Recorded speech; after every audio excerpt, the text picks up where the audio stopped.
All right, everyone, the 24 hours prior to this video have been a rather messy one. The situation in Israel and Palestine has become much worse than it has been in a long time.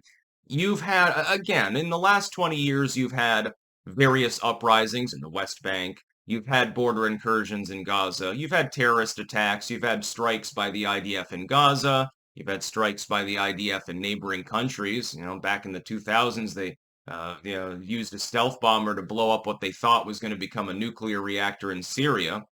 You've had attacks there and elsewhere. The whole region tends to be inflamed in the general sense on a good day. But this is definitely worse than it has been in quite some time. Like I wasn't old enough to drive the last time that things were this dicey.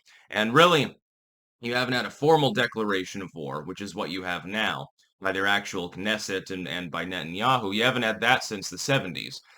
So many of us weren't even alive the last time there was an official war between Israel and Hamas, by proxy, really, with Palestine, not just Hamas itself. The problem is that when both sides attack one another, inevitably civilians are harmed. Dense population in the area, very small amount of land, highly urban, most of it. You really can't help but fuck with civilians. And now Israel has effectively sealed off Gaza. No water, electricity, or food, so all shipments into and out of Gaza have been suspended. The problem is that the people of Gaza, under normal circumstances, already lack many critical supplies. There's constantly diplomatic rows over construction materials as well. They're like, well, we know that we bombed 100 homes in this village, but we're not going to give you any cement or bricks or anything like that because Hamas will just turn it into tunnels. So we're not going to do that. So people do live in squalor. It's a very impoverished area, highly densely populated, definitely very much reliant on outside food sources. And if there's no electricity and no food and no running water, people begin to die.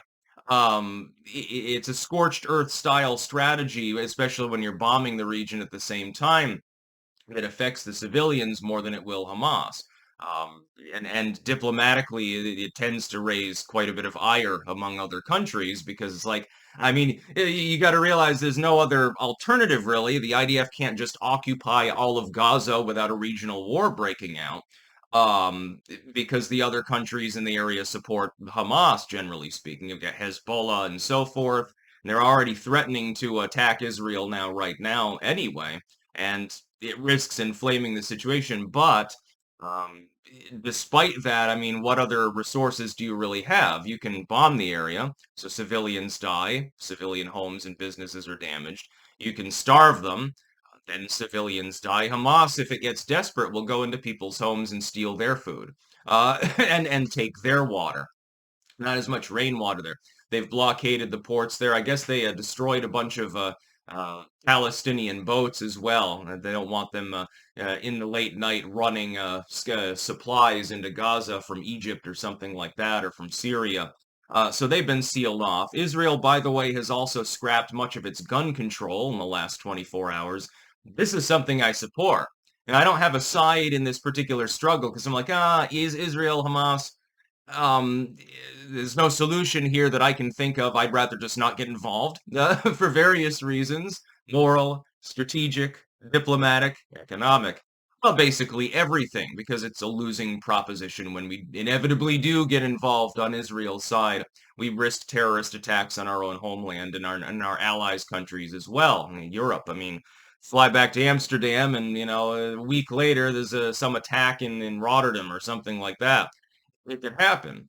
You've got open borders throughout Europe and in the United States and Canada anyway, which means you do have sleeper cells of Hamas and other similar groups in those countries. They've been coming across the southern border, so at some point the inevitable happens, and then all of a sudden the U.S. is like, well, we never could have foreseen this happening. We must go to war, and then they'll identify some country that had nothing to do with it. I guess it's Iran is on the table right now. And so Israel is scrapped, though, and this is a good thing. All countries should do it. A bunch of it's gun control to make it easier for people to purchase weapons and gain ammo, although it's a very underwhelming amount of ammo they're allowed to have or purchase at a time. It's like 100 bullets. It's like, shit, I can go and buy, thousands of bullets on the internet and have it shipped directly to my door. That's what every country should do. By the way, this is effectively what I've suggested for Taiwan. Don't wait until you're attacked to do it. Do what Israel is doing, Taiwanese people. Hand out guns like candy. You're made in the USA, it's better quality. Buy like 10 million fucking guns, buy rifle armor and soft armor. It depends on, if the person wants to be carrying 20 pounds or 2 pounds. And fucking create some grenades and shit like that and start digging in. Local armories, gun behind every hedgerow. A gun behind every banyan tree should be the Taiwanese model of self-defense against China. Then it makes it less likely that there's ever a war. Saving, by the way, Chinese lives, not just Taiwanese ones, for those who care. Um, it's a good measure, although it's a half one. I mean, if I were the defense minister, I just would have said, oh, let everyone have a gun. And by the way, don't take them away after the conflict's over. Just create a gun culture. People would be a lot fucking safer, that's for sure. It'd be great. U.S. could make money instead of having to give a shit ton of money to Israel. Israel can pay for those weapons through private contractors and manufacturers and all those scary weapons of war, those AR-15s. All you people who are getting gun derangement syndrome and saying I'm going to get rid of my gun, okay, ship it to an Israeli. That would be a good idea. Give it to them. Give it to someone who won't put it through a trash compactor and who will actually be able to use it because you're too big a pussy to field it.